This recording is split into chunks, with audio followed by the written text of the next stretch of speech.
Hello, friends. This is Bhupesh Sharma and once again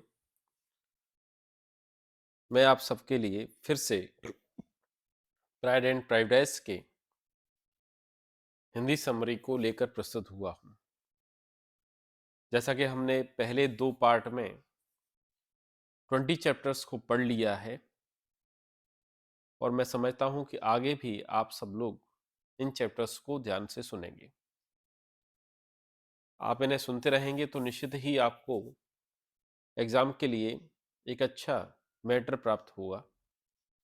तो please इन्हें पूरा वीडियो क्या है सुनिए, जिससे आपको फ़ायदा हो सके। लेकिन सबसे पहले मैं कहना चाहता हूँ जिन भाइयों ने, जिन दोस्तों ने मेरे वीडियो को अभी तक सब्सक्राइब नहीं किया है, प्लीज़ सब्सक्राइब कर लें। Thank you. हाँ, चलिए चैप्टर नंबर 21 पे चलते हैं। हमने 20 तक पिछले वीडियोस से पढ़ लिया है। तो जैसा कि आप सबको पता है कि बाल डांस के बाद शर्लेट लुकास बेनेट परिवार के साथ मिलने के लिए वहां पर रहने के लिए गई थी कुछ समय के लिए। शर्लेट को देखकर कॉलिंस ने सोचा कि वह उससे विवाह करके अब भी अपनी संरक्षिका लेडी कैथरीन के आदेश का पालन कर सकेगा। इसलिए उसने शर्लेट पर ध्यान देना शुरू कर दिया। यानी कि एलिजाबेथ से रिजेक्ट होने के बाद वो शर्लेट के पास गया, जहां पर वो शादी करने की सोचने लगा और वह भी उसकी बातें अत्यंत विनम्रता से सुनने लगी। कुछ ही समय में उसने शर्लेट को अपने विवाह करने को राजी कर लिया। अगले दिन नाश्ते के बाद बेनेट बहनें बेकहम का पता लगाने के लिए मेरिटन गईं, जहां वह मिल गया। उसने एलिजाबेथ को स्पष्टीकरण देते हुए कहा कि वह जानबूझकर लंदन चला गया था ताकि उसके और डार्सी के बीच कोई अरुचिकर बात न हो जाए। एलिजाबेथ ने बेकहम की सहनशीलता की बहुत सराहना की और वह उसके साथ साथ लॉन्गबोर्न गया। जेन को नीदरफील्ड से मिस बिंगले का पत्र मिला। उन्होंने लिखा कि उसका भाई किसी काम से लंदन गया है और वे भी वहां जा रही हैं। उन लोगों का इरादा नीदरफील्ड में शीत ऋतु बिताने का नहीं था। मिस बिंगले ने पत्र में यह भी संकेत दिया था कि डार्सी की बहन बिंगले को बहुत पसंद थी और संभवतः वह उससे विवाह कर लेगा। पत्र पढ़कर जेन बहुत हताशा हुई। उसे भय हुआ कि बिंगले अब कभी नीदरफील्ड लौटकर नहीं आएगा। किंतु एलिजाबेथ की प्रतिक्रिया भिन्न थी। उसका मत था कि बिंगले अपने मित्र डार्सी और अपनी बहनों की चालों का विवश शिकार था और उसमें अपनी रुचि के अनुसार निर्णय लेने की दृढ़ता नहीं थी। मिस बिंगले ने देख लिया था कि उसका भाई जेन से प्यार करता था, जबकि वह उसका विवाह मिस डार्सी से करना चाहती थी। इसलिए वह भाई के पीछे पीछे लंदन चली गई थी ताकि उसे वहीं रोक रखे और पत्रों द्वारा उसे जेन को यह आभास कराना चाहता था कि उसके भाई को उसकी चिंता नहीं है। किंतु जेन, जो बहुत ही खुशमिजाज थी और दूसरों के बारे में बुरा नहीं सोचती थी, बिंगले और उसकी बहनों के बारे में खराब राय कायम नहीं कर सकी। लुकेस परिवार के निमंत्रण पर अगले दिन जब बेनेट परिवार के सदस्य लुकेस लॉज पर गए तो कॉलिंस भी उनके साथ गया। वहां मिसेस शॉर्लेट लुकेस ने कॉलिंस का ध्यान अपनी तरफ ही लगाए रखा। इससे एलिजाबेथ ने उसका आभार माना। अगली सुबह बड़े तड़के ही कॉलिंस लॉन्गबोर्न निवास पर चुपचाप निकलकर लुकेस लॉज की तरफ चल दिया। शार्लोट ने ऊपरी मंजिल की खिड़की से उसे आता देख लिया और योजना अनुसार गली में आकर उससे मिली। थोड़े ही समय में दोनों के बीच विवाह की हर बात संतोषजनक रूप से निश्चित हो गई। सर विलियम तथा लीडी लुकस ने इस संबंध पर बड़ी प्रसन्नता से अपनी स्वीकृति दे दी। सर विलियम तथा लेडी लुकस ने इस संबंध पर बड़ी प्रसन्नता दे दी। यद्यपि शर्लोट जानती थी कि कॉलिंस ना तो समझदार था, ना ही स्वीकार करने योग्य। उसकी संगति नीरस तथा उबाऊ थी। किंतु वह यह भी जानती थी कि 27 वर्ष की सुशिक्षित महिला के लिए जो न सुंदर थी और न दहेज ला सकती थी, वह विवाह ही एकमात्र सम्मानप्रद उपाय था। उसे मालूम था कि एलिजाबेथ उसके निर्णय को पसंद नहीं करेगी, इसलिए उसने स्वयं ही इसकी सूचना देने का निश्चय किया। कॉलिन से वादा करा लिया कि इस संबंध को गुप्त रखेगा। कॉलिंस को अगली सुबह जल्दी लॉन्गबोर्न से विदा होना था, इसलिए विदाई की रस्म रात को ही पूरी कर ली गई।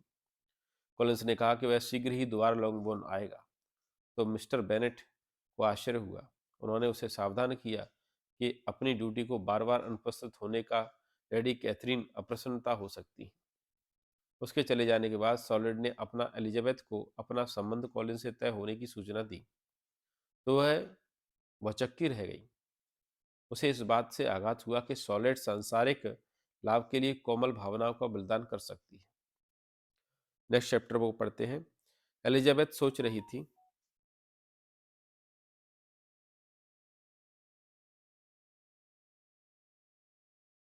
एलिजाबेथ सोच रही थी कि कॉलिंस एवं सॉलिड की सगाई की बात अपनी माँ तथा औरों को बताए अथवा नहीं।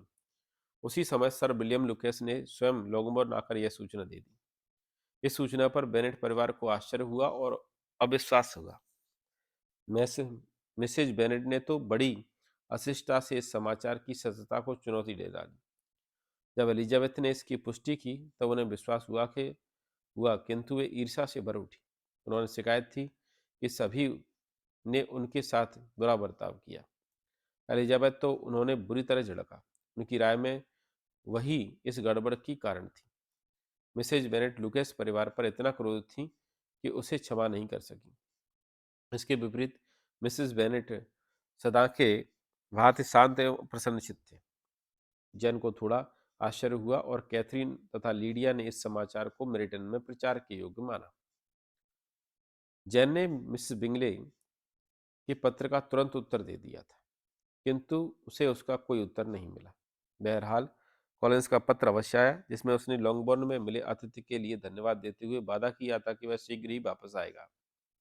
जब वह आया तो उसका फीका स्वागत हुआ, पर उसे इसकी परवाह नहीं हुई। उसका अधिकांश समय लुकेस लॉज में व्यतीत हुआ। मिसेज बेनेट को सॉलिड की सूरत से भी नफरत थी, क्योंकि उसकी समस्त संपत्ति का वह मालिक होगी। यह सोचकर वे ईर्ष्या से जलने लगी। आखिरकार मिस कैरोलिन बिंगले का दूसरा पत्र आया। उस पत्र से स्पष्ट हो गया कि बिंगले परिवार लंदन में ही शीत ऋतु व्यतीत करेगा। पत्र में बिंगले की मिस डार्सी के प्रति दिन प्रतिदिन बढ़ती हुई आसक्ति और उन दोनों के विवाह की आशा का भरपूर जिक्र था। सेलेड द्वारा कॉलिंस को स्वीकार करने और एलिजाबेथ को गहरा धक्का लगा। उसके हृदय पर बिंगले की जैन के प्रति बेरुखी से और गहरा आघात हुआ, किंतु जैन ने इस दुख को धैर्य और साहसपूर्ण सहन कर लिया। इसके विपरीत एलिजाबेथ ने कहा कि उसे संसार से घोर असंतोष है और हर दिन उसे इस विश्वास की पुष्टि होती है कि मानव चरित्र अस्थिर होता है और प्रदर्शित होने वाले सद्गुण और बुद्धिमानी पर भरोसा करना व्यर्थ व्यर्थ है। किंतु जैन ने, जो अधिक उदार प्रकृति वाली थी, कहा कि शर्लेट ने कोई ना कोई अच्छी बात जरूर पाई होगी कॉलिंस में, क्योंकि वह अविवेकपूर्ण चरित्र वाली महिला थी। जैन एलिजाबेथ के इस मत से भी सहमत नहीं थी कि बिंगले को उसकी बहनों तथा डार्सी ने प्रभावित किया है। उन्होंने कहा कि शायद यह उसकी गलतफहमी ही थी कि बिंगले को उससे प्यार हो गया। इस बीच बेकम उन लड़कियों के और निकट आ जाता है। सभी यह मानने लगे कि उसके साथ डार्सी ने घोर अन्याय किया था। जैन के सिवा सभी ने डार्सी को सबसे बुरा आदमी कहकर उसकी निंदा की। कॉलिंस लॉन्गबोर्न में एक सप्ताह रहकर अपने विवाह की तैयारी करने को हार्टफोर्डशायर लौट गया। मिसेज बेनेट के भाई मिस्टर गार्नियर, इस बात को याद रखना होगा, मिसेज बेनेट के भाई जो थे उनका नाम था मिस्टर गार्नियर, जो लंदन में व्यापार करते थे। अपनी पत्नी के साथ क्रिसमस पर लॉन्गबोर्न आए थे। वह बुद्धिमान और भले मानस थे। अपनी बहन की उपेक्षा स्वभाव और शिक्षा में श्रेष्ठतर थे। उनकी पत्नी, जो उम्र में मिसेज बेनेट और मिसेज फिलिप्स दोनों से कई वर्ष छोटी थी, बहुत मिलनसार और सुरुचिपूर्ण महिला थी। बेनेट बहनों को वे बहुत प्रिय थी। विशेषतर जैन और एलिजाबेथ की उनसे बड़ी घनिष्ठता थी। मिसेज बेनेट ने मिसेज गार्नियर से अपने साथ सबके दुर्व्यवहार, एलिजाबेथ द्वारा कॉलिंस के विवाह प्रस्ताव को ठुकराने की मूर्खता और लुकास परिवार की धोखेबाजी का दोहरा रोया। मिसेस गार्नियर को एलिजाबेथ से जैन बिंगले प्रसंग के विषय में और अधिक जानकारी मिली। उनको आभास हुआ कि जैन को यह घात सहन कठिन होगा, इसलिए उन्होंने अपने साथ लंदन ले जाने का प्रस्ताव किया। एक सप्ताह बाद गार्डनर दंपति जैन को साथ लेकर लंदन लौट गए। उन्हें लॉन्गबोर्न में लुकेस परिवार तथा सेना के अधिकारियों से मिलने के कई मौके मिले। मिसेस गार्नियर को जब एलिजाबेथ की बेकम में रुचि के बारे में पता चला तो वे विचलित हुईं, क्योंकि उन्हें बेकम के विषय में बहुत कुछ मालूम था। लंदन जाने के पहले श्रीमती गार्नियर ने एलिजाबेथ को एकांत में सावधान करते हुए कहा कि बेकम जैसे निर्धन व्यक्ति के साथ घनिष्ठता नहीं बढ़ाए। एलिजाबेथ ने उन्हें धन्यवाद देते हुए उसकी सलाह का पालन करने का वादा किया। जैन के साथ गार्डनर दंपति के साथ विदाई होने के कुछ समय पश्चात कॉलिंस लॉन्गबोर्न आया और लूकस परिवार के साथ ठहरा। इससे बेनेट परिवार ने चैन की सांस ली। विवाह के एक दिन पहले सॉलिड बेनेट परिवार से विदा लेने आई उसे एलिजाबेथ से वादा कराया कि वह प्राय पत्र लिखती रहेगी और मार्च में उसके पिता सर विलियम और बहन मारिया उसके पास हैर्टफोर्डशायर आएंगे। तब एलिजाबेथ भी उनके साथ आएगी। कार्यक्रम के अनुसार कॉलिंस और सॉलिड का विवाह संपन्न हो गया और वे चर्च से ही सीधे अपने घर की ओर रवाना हो गए। एलिजाबेथ बाद में अपने मित्र शार्लेट को केवल उसे निराश न करने को पत्र लिखती रही। एलिजाबेथ को लंदन में से जैन के पत्र मिले। उसने लिखा था कि क्योंकि मिस बिंगले से उनका पत्र का उत्तर नहीं मिला था, इसलिए वह स्वयं उनसे मिलने गई। कैरोलिन ने उनसे आने का खुशी जाहिर की और 4 सप्ताह बाद जैन से जाकर मिली तथा कुछ देर बाद उसके पास ठहरी। जैन ने एलिजाबेथ को सूचित किया कि अब कैरोलिन इतनी बदल गई थी कि जैन ने उससे अब और न मिलने का दृढ़ निश्चय कर लिया है और उसे बिंगले को तो कुछ पता ही नहीं लग सका। यद्यपि वह उसके बारे में इतना कठोर निर्णय करना नहीं चाहती थी, किंतु उसे इस मामले में दोगलापन जरूर लगा। एलिजाबेथ को जैन के पत्रों से दुख तो हुआ, परंतु यह सोचकर राहत की सांस मिली कि जैन अब और धोखा नहीं खाएगी। एलिजाबेथ ने अपनी मामी मिसेस गार्डनर को लिखा कि बेकम का ध्यान अब मिस किंग नामक नए युवती की ओर लग गया है, जिसे अकस्मात 10,000 पाउंड की रकम मिली है। इससे एलिजाबेथ को ना तो पीड़ा हुई और ना ही ईर्ष्या। इससे उसने यह निष्कर्ष निकाला कि उसे बेकम से कभी प्रेम था ही नहीं। आश्चर्य की बात तो यह हुई कि उसे बेकम अथवा मिस किंग की निंदा करने की भी इच्छा नहीं हुई। शॉलेट के विवाह को उसने नापसंद किया था। मार्च में अपने वादे के अनुसार एलिजाबेथ शॉलेट से मिलने के लिए रवाना हुई। उसके साथ सर विलियम लुकेस और उनकी पुत्री मारिया थी। ये याद रखने वाली बात है कि सर विलियम लुकेस की पुत्री का नाम मारिया भी था और एक शॉलेट था। शॉलेट की शादी जिससे हुई कॉलिंस से। रास्ते में उन्हें एक दिन लंदन में बिताना पड़ा। वहां वे गार्नियर के घर चली गईं। जैन और अपनी मामी मिसेस गार्नियर से मिलकर एलिजाबेथ अत्यंत प्रसन्न हुई। संध्या समय वे थिएटर गए। मिसेस गार्डनर ने एलिजाबेथ को बताया कि जैन प्रेम में अपनी निराशा पर विजय प्राप्त करने के लिए साहस जुटाने की भरसक कोशिश करती रही, किंतु कभी कभी हताश हो जाती है। उन्होंने बेकम की मिस किंग के रुचि के बारे में भी बातचीत की। यद्यपि मिसेस गार्डनर की राय थी कि इस मामले में बेकम की रुचि धन में ही है, परंतु एलिजाबेथ के मन में उसके प्रति कोई कटुता नहीं थी। मिसेस गार्डनर को यह जानकर प्रसन्नता हुई कि एलिजाबेथ का बेकम के से संबंध केवल मित्रता तक ही सीमित था। लंदन में एलिजाबेथ का समय दिन में खरीदारी करने और शाम को थिएटर में व्यतीत हुआ। जब मिसेस गार्नियर ग्रीष्म ऋतु में लेक डिस्ट्रिक्ट की सैर करने उसके साथ चलने का निमंत्रण एलिजाबेथ को देती हैं तो वो प्रसन्न हो उठती हैं। Chapter number next. अगले दिन एलिजाबेथ सर विलियम लुकेस और उनकी पुत्री मारिया के साथ हंसफोर्ड पहुंची। कॉलिंस और सॉलिड ने द्वार पर आकर उनका जोशीला स्वागत किया। इससे भी संतुष्ट न होकर उसने ड्राइंग रूम में उनका दोबारा स्वागत किया।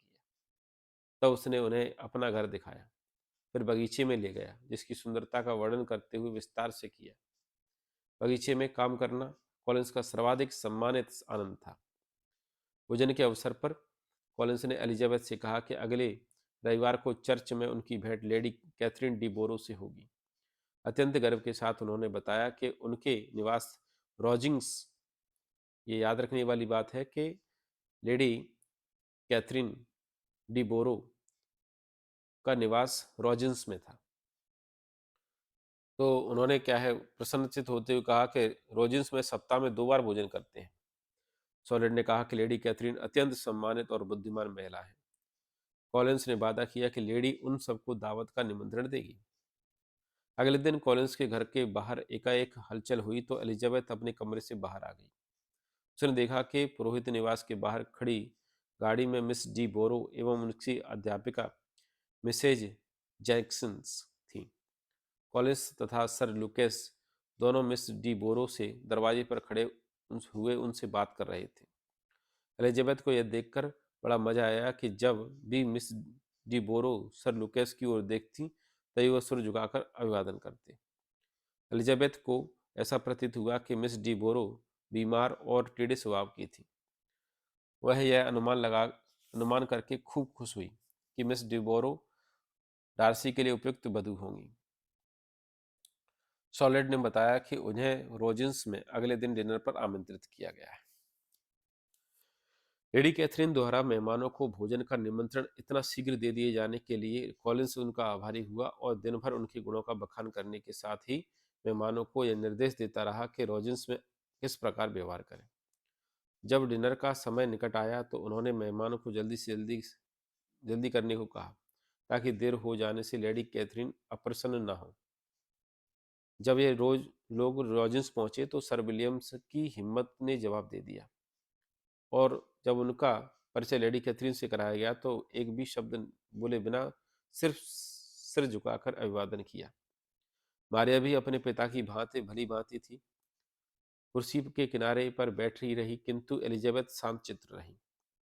लेडी कैथरीन तीखी नाक नक्श वाली लंबी भारी भरकम महिला थी और अत्यंत अधिकारपूर्ण स्वर में बोलती थी। उनकी पुत्री बीमार लगती थी और उनके नागनक्श महत्वहीन थे। वह बहुत कम बोली और वह भी बहुत धीमे स्वर में मिसेज जैक्सन से। डिनर बहुत ही शानदार था। सर विलियम तथा कॉलिंस ने हर चीज की बड़े ही उत्साह और प्रसन्नता से प्रशंसा की। डिनर के बाद लेडी कैथरीन ने सॉलेट के गृहस्थी के विषय में अत्यंत सूक्ष्मता से पूछताछ की। फिर उन्होंने एलिजाबेथ से कई प्रश्न पूछे जिनमें से कुछ उसे घबराकर पैदा करने वाले लगे, किंतु उसने अत्यंत शिष्टता विनम्रता के साथ उनके उत्तर दिए। कॉफी पीने के बाद ताश खेले गए। जब उन्होंने समझा कि खेल काफी हो चुका है तो यकायक खेल बंद करा दिया गया। फिर कॉलेज दंपत्ति और उनके मेहमानों को वापस ले जाने के लिए गाड़ी मंगवा दी। सर विलियम एक सप्ताह बाद हंसपोर्ट से विदा हो गए, किंतु एलिजाबेथ और मारिया वहीं ठहरी रही। कॉलेज पढ़ने और बागवानी के अधिकतर व्यस्त रहता था, इसलिए एलिजाबेथ को परेशानी से काफी राहत मिल गई। उसने अनुभव किया कि लेडी कैथरीन ने स्वयं को एक प्रकार से गैर सरकारी जस्टिस ऑफ पीस बना लिया था। एक क्षेत्र के मामले में खामखा टांग अड़ाती थी। शायद इससे उन्हें अहंकार की तुष्टि होती थी। ईस्टर पर डार्सी अपनी आंटी लेडी कैथरीन से मिलने आया। उसके साथ उसका रिश्ते का भाई कर्नल फिट्जविलियम भी आया। फिट्जविलियम डार्सी का भाई था। उनके आगमन के सुखद सूचना सबसे पहले कॉलिंस को ने दे दी थी। उसका अभिवादन करने के लिए वह सड़क पर जा खड़ा हुआ। अगले दिन सवेरे उसने रोजिन्स पहुंचकर उन्हें बधाई दी। तब वे दोनों कॉलिंस के साथ उनके घर पुरोहित आश्रम आए। कर्नल फिट्जविलियम लगभग 30 वर्षीय शिष्ट युवक था। यद्यपि सुंदर नहीं था, वह एक सुसभ्य व्यक्ति की भांति सरलता से सीधे बातचीत करने लगता था। उसकी बातें अति आनंदप्रिय होती थी, परंतु डार्सी वैसा ही था जैसा हार्टफोर्डशायर में था, सदा की भांति मितभाषी और अहंकारी। उसने एलिजाबेथ से उसके परिवार के बारे में पूछताछ की, किंतु जब एलिजाबेथ ने उसे पूछा कि क्या लंदन में वह जैन से मिला था तो उसने उत्तर दिया कि उसे मिलने का सौभाग्य प्राप्त नहीं हुआ। डार्सी और कर्नल वहां थोड़ी ही देर ठहरे, फिर ओजेंस लौट गए। चैप्टर नंबर 30 तक हो चुका है और मैं समझता हूं कि आप सब लोगों को समझ में आया होगा। तो जिन्होंने अभी तक चैनल को नहीं पढ़ा है प्लीज़ दूसरे वाले चैप्टर्स को भी पढ़ें, वीडियोस को पढ़ें, सुनें, जिससे आपको उनके क्वेश्चंस क्लियर हो जाएंगे। और जिन्होंने अभी तक वीडियो को सब्सक्राइब नहीं किया है, मेरे चैनल को सब्सक्राइब नहीं किया है, तो प्लीज़ एक बार फिर से मैं कह रहा हूँ, please subscribe my channel. Thank you.